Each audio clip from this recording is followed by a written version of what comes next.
थरे मात्र निजको गोटे कथा पचार पूरा जीवन परिवर्तन हो यही मुहूर्त में आपण जीवन में परिवर्तन हो पार 95% अदरकारी जिनिस दूरे जीव अदरकारी समय नष्ट करथिले ताहा मध्य एही मुहूर्त बंद हो कौन से प्रश्नटी निजक पचारे तो वीडियो शेष पर्यंत देखो जमा भी स्किप करूँ ना।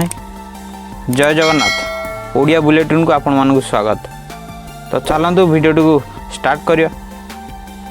आपण के चिंता करछंती जदि गोटे मनीष मरुभूमि रे यात्रा करुछे हठात ता पाखरे पीवा पानी आदि सरी जाए तेबे से कौन करियो से सही मुहूर्त रे दरकार पड़ले मध्य निजर परिश्रम मध्य पीवा को बाध्य हो।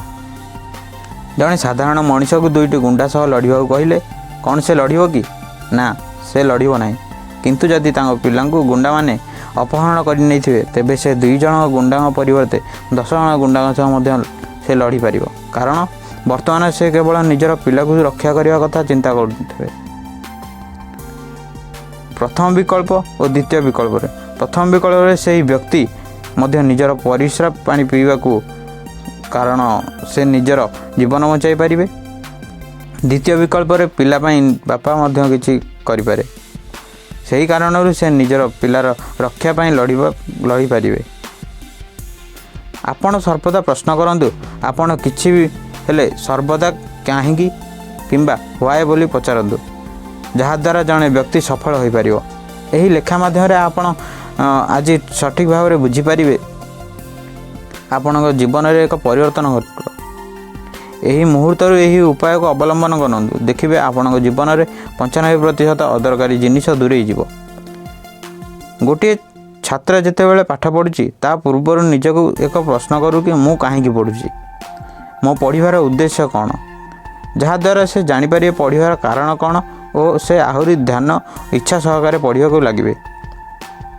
जड़े लोक जिते बड़े ऑफिस रे चाकरी करुए सेतेबेले से निजको प्रश्न करवा उचित से कहीं ऑफिस रे काम करुँची देखिए संगे संगे मन में मानसिक परिवर्तन आसो आपड़ जानीपर कौन पाई से चाकरी करुँच। घरे माँ बा भौणी रोषे करुवा समय सही समय से निजको प्रश्न करंतु कि मु कहीं रोषे करुँची तेबे तुरंत उत्तर पाइजे खाद्य द्वारा मोर परिवार लोक मध्य बहुत खुशी हेबे। जीवन में सर्वदा व्हाय फैक्टर गुरुत्वपूर्ण अटे। आपण को यही गोटे प्रश्न सफलता शीर्ष में पहुँचाई देव जितेबाला आपण जहाँ करुँच तेबे थरे निजको निजे प्रश्न पचारतु मु कहीं करुँची यही गोटे प्रश्न जीवन में अनेक परिवर्तन करदेव। बंधुगण जदि यही वीडियोटी आपन को भल लगिला तेबे गोटे लाइक कर दिया सहित चैनल को सब्सक्राइब करनियंतु। जय जगन्नाथ।